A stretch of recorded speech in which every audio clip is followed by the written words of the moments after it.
السلام علیکم ورحمۃ اللہ وبرکاتہ. بسم اللہ الرحمن الرحیم. نحمده ونصلي على رسوله الكريم اما بعد. اعوذ باللہ من الشیطان الرجیم. بسم اللہ الرحمن الرحیم. انا عرضنا الامانة على السماوات والارض والجبال فابين ان يحملنها واشفقن منها وحملها الانسان. صدق اللہ مولانا العظیم.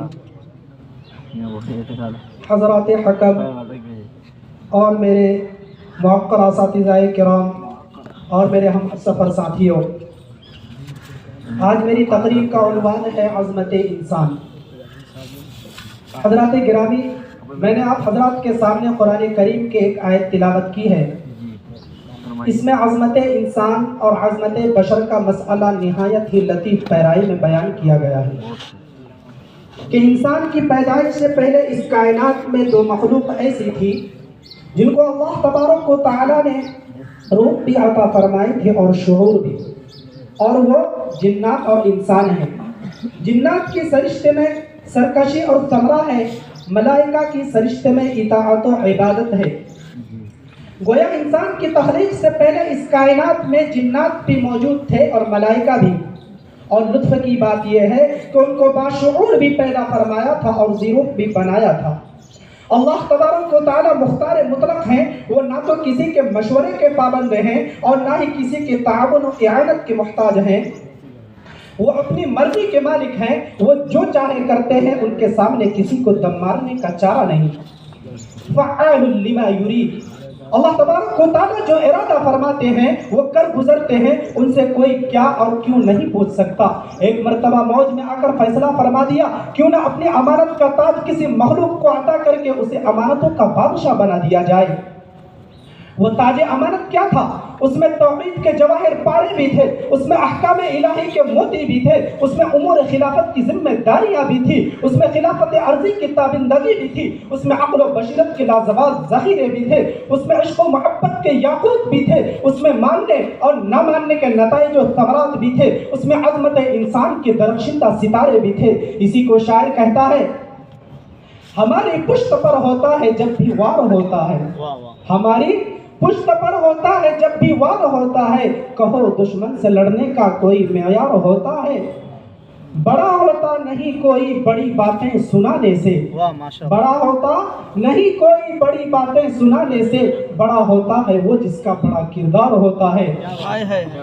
حضرات گرامی، آپ کو معلوم ہی ہے کہ جتنا بڑا امانت رکھنے والا ہوگا اتنی بڑی اس کی امانت ہوگی. کسی کی امانت سونا تو کسی کی امانت چاندی، کسی کی امانت جائیداد، کسی کی امانت ثروت، کسی کی امانت دولت، کسی کی امانت کچھ. لیکن اس مالک الملک کی امانت خلافت، نبوت، صداقت، رسالت، شریعت ہے. لیکن خلافت اسے دی جائے گی جو امین ہو، نبوت اسے دی جائے گی جو امین ہو، رسالت اسے دی جائے گی جو امین ہو، شریعت اسے دی جائے گی جو امین ہو، طریقت اسے دی جائے گی جو امین ہو. اس مالک الملک نے آسمان کو شرف خطاب سے سرفراز فرمایا انا عرضنا الامانة على السماوات. میں اپنی امانت کو تمہارے سامنے پیش کرتا ہوں. کیا تم میری اس امانت کو پوری کر سکو گے؟ کیا تم میری اس امانت کی ذمہ داریاں پوری کر سکو گے؟ کیا تم میری اس امانت کو نبھا سکو گے؟ فابین ان يحملنها واشفقن منها وحملها الانسان. انہوں نے ڈر کے مارے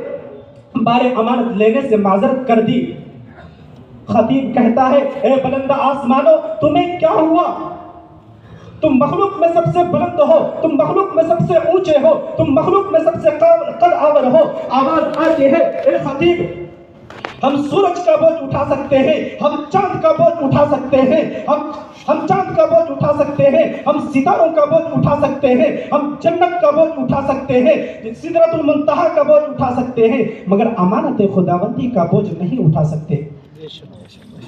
جب آسمان امانت الہی کے بار کو اٹھانے سے معذرت کر گئی اور اس منصب کے اپنے آپ کو اہل نہ سمجھ پائے تو رب کائنات نے یہی تاج امانت زمین کے سامنے پیش فرمایا کہ یہ عظمت ہے، یہ رفعت ہے، یہ عزت ہے، اسے اپنے دامن میں چھپا لے. تو زمین نے بھی نہایت ہی عاجزی سے اس امانت کے قبول کرنے سے معذرت کر دی. سچ پوچھو تو عظمت آدم کے لیے ہر مصیبت برداشت کر لوں گی، مگر تاج امانت میرے بس کی بات نہیں. خطیب پوچھتا ہے آخر کیوں؟ زمین جواب دیتی ہے میں نہ اس کی سکت رکھتی ہوں اور نہ ہی مجھ میں اس کی صلاحیت ہے۔ جب آسمان نے معذرت کر دی اور زمین نے بھی معذرت کر دی تو رب کائنات نے یہی تاج امانت پہاڑوں کے سامنے پیش فرمایا، اِنَّا عَرَضْنَا الْأَمَانَةَ عَلَى السَّمَاوَاتِ وَالْأَرْضِ وَالْجِبَالِ، اے پہاڑ میں اپنی امانت تمہارے سامنے پیش کرتا ہوں، تم میری عظمتوں کا امین بن جا۔ تو پہاڑ بھی آسمانوں اور زمین کی طرح تھر تھر کانپنے لگا اور نہایت ہی لجاجت اور انکساری سے بارگاہ خداوندی میں عرض کیا، اے مولا کریم میں اس قابل کہاں، میں اس لائق کہاں، میری معذرت قبول فرما۔ فَأَبَيْنَ أَن يَحْمِلْنَهَا وَأَشْفَقْنَ مِنْهَا وَحَمَلَهَا الْإِنسَانُ۔ خطیب پوچھتا ہے آخر کیوں؟ پہاڑ جواب دیتا ہے کہ میں نے اس کی سکت رکھتی ہوں اور نہ ہی مجھ میں اس کی صلاحیت ہے۔ تمہاری طاقت و توانائی کا تو پوری دنیا میں شہرا ہے، تمہاری قوت و طاقت کے تو محاورے بن چکے ہیں، کیوں نہیں اٹھاتا امانت کا امتیازی نشان؟ یہ تاج امانت مل رہا ہے کیوں قبول نہیں کرتے؟ پہاڑ بولتا ہے فَأَبَيْنَ أَن يَحْمِلْنَهَا وَأَشْفَقْنَ مِنْهَا وَحَمَلَهَا الْإِنسَانُ۔ خطیب کہتا ہے اے پہاڑ کیوں معذرت کرتے ہو؟ تمہاری طاقت و توانائی کا تو پوری دنیا میں شہرا ہے، تمہاری قوت و طاقت کے تو محاورے بن چکے ہیں، کیوں نہیں اٹھاتا امانت کا امتیازی نشان؟ پہاڑ بولتا ہے اے خطیب تیری تقریر درست، مگر میری ہمت صلاحیت جواب دے چکی ہے۔ میں نگینے سجا سکتا ہوں، میں مدینے بسا سکتا ہوں، میں دفینے دلا سکتا ہوں، میں سینے لبھا سکتا ہوں، مگر امانت خداوندی کے خزینے نہیں اٹھا سکتا۔ اس لیے اتنی سختی اور بلندی کے باوجود اس کے حضور ہر وقت سجدہ ریز رہتا ہوں۔ تو اب یہ سمجھنا ضروری ہو گیا کہ جن مخلوقات کو روح اور شعور سے نوازا گیا ان کو بار امانت پیش ہی نہیں کیا گیا۔ نہ تاج امانت آسمان کو ملی، نہ زمین کو ملی، نہ جنات کو ملی، نہ ملائکہ کو ملی، تو پھر آخر یہ تاج امانت سجانے کے لیے کس کا انتخاب کیا گیا؟ تو قرآن کہتا ہے انی خالق بشرا، جب عمارت عالی شان بنانی ہوتی ہے تو اس کے لیے نہایت ہی بلند پایا کاریگر اور معمار تلاش کیے جاتے ہیں، اور وہ معمار اپنی فنی تخلیقی شاہکار کے وہ بے نظیر اور بے مثال ڈیزائن بناتے ہیں کہ دیکھنے والا اش اش کر اٹھتا ہے۔ اللہ تبارک و تعالیٰ نے جب حضرت انسان کے وجود کی بلڈنگ بنانے کا ارادہ فرمایا تو اس کے لیے خود اپنے دست مبارک سے اس کی مبارک بلڈنگ کا فیصلہ فرما دیا اور اعلان فرما دیا انی خالق بشرا من طین۔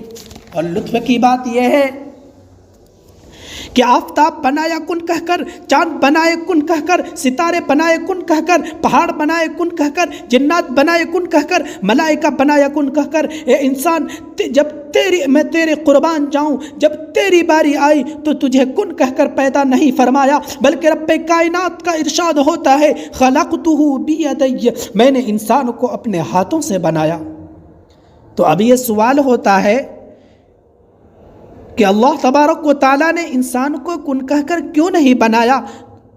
تو معلوم ہوتا ہے کہ اللہ تبارک و تعالیٰ کو معلوم تھا کہ زمین پر کسی کو اعتراض نہیں ہوگا، آسمان پر کسی کو اعتراض نہیں ہوگا، چاند پر کسی کو اعتراض نہیں ہوگا، سورج پر کسی کو اعتراض نہیں ہوگا، ستاروں پر کسی کو اعتراض نہیں ہوگا۔ اعتراض ہوگا تو بشر پر، انکار ہوگا تو بشر کا، نہیں تسلیم کریں گے تو بشر کو، نہیں مانیں گے تو بشر کو۔ اس لیے اللہ تبارک و تعالیٰ نے فرمایا میں بشر کو اپنے ہاتھ سے بناؤں گا تاکہ بشر پر اعتراض کرنے والے کا اعتراض بعد میں ہوگا اور میرے ہاتھوں پر اعتراض پہلے ہوگا۔ اس لیے بشر کا دشمن سوچ کر بولے یہ بشریت پر اعتراض ہے یا خالق بشریت پر اعتراض ہے۔ اللہ تبارک و تعالیٰ قرآن کریم کے اندر فرماتے ہیں لقد خلقنا الانسان فی احسن تقویم، ہم نے انسان کو بہترین سانچے میں ڈھال کر پیدا کیا ہے۔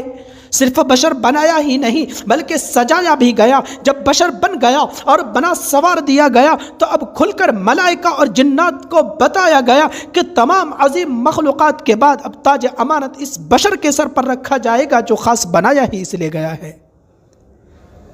حضرات گرامی یہ کون تھا جسے خلیفہ بنانے کا فیصلہ سنایا جا رہا ہے؟ یہ وہی بشر تھا جس کی تخلیق اپنے ہاتھوں سے رب کائنات نے فرمائی اور اپنے ہاتھوں سے بنا سنوار کر اس کے سر پر تاج خلافت رکھنے کا فیصلہ فرما دیا۔ اللہ تبارک و تعالیٰ نے بشر کو بنا سنوار کر اس کی عظمتوں کو دو بالا کر دیا اور اعلان فرما دیا کہ اس بشر کے سر پر تاج امانت رکھا جائے تو معلوم ہوا کہ جو بشر ہے وہی آدم ہے، اور جو آدم ہے وہی خلیفہ ہے، اور جو خلیفہ ہے وہی امانت خداوندی کا صحیح حقدار ہے۔ میں اپنی تقریر کو اس شعر کے ساتھ ختم کرتا ہوں۔ میری معراج کے میں تیرے قدم تک پہنچا، شاعر کہتا ہے میری معراج کے میں تیرے قدم تک پہنچا، تیری معراج کے تو لوح و قلم تک پہنچا۔ آمین وآخر الدعوانا الحمدللہ رب العالمین۔